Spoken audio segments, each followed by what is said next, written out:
তাকে এগিয়ে দিচ্ছে কে? সেসব বিচারক, যে কোর্টে বিচার হবে সেই কোর্টের বিচারক আসাদুজ্জামান নূর তাকে আগে নিচ্ছে, সাক্ষীকে আগে নিচ্ছে। বিচারক তার এজরে থাকবে, তাকে সাক্ষীকে আগে নিচ্ছে সচিবাদ জয়কে। আর পিছনে আছে কে? তৎকালীন সিএমএম রেজাউল করিম চৌধুরী। আর এই সাক্ষীকে বিচারক আগে নিলে সে ন্যায় বিচার হবে? করছি আসাদুজ্জামান নূর যেখানে থাকুক না কেন তার বিচারক ক্ষমতা রহিত করা হোক, তার বিরুদ্ধে ডিপার্টমেন্ট প্রসিডিং শুরু করা হোক।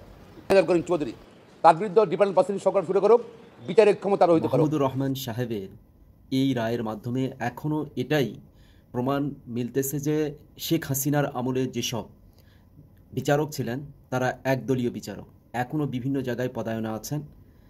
ইন্টারিম গভর্নমেন্টের এটা ব্যর্থতা যে এখনও তাদেরকে অপসারণ করা এবং বিচারিক ক্ষমতা রহিত করা সক্ষম হয় নাই। তবে ইন্টারিম গভর্নমেন্টের এইসব বিষয়গুলোতে অতি ধীরগতির কারণে অনেকেই প্রশ্নের সম্মুখীন তুলছেন।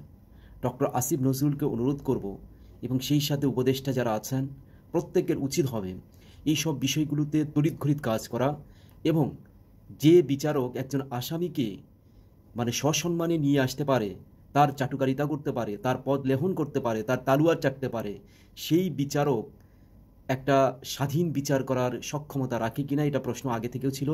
আর সেই বিচারকরা এখনও জুডিশিয়াল বিচারক হিসেবে কিভাবে থাকে এটা আসলে প্রশ্নের সম্মুখীন।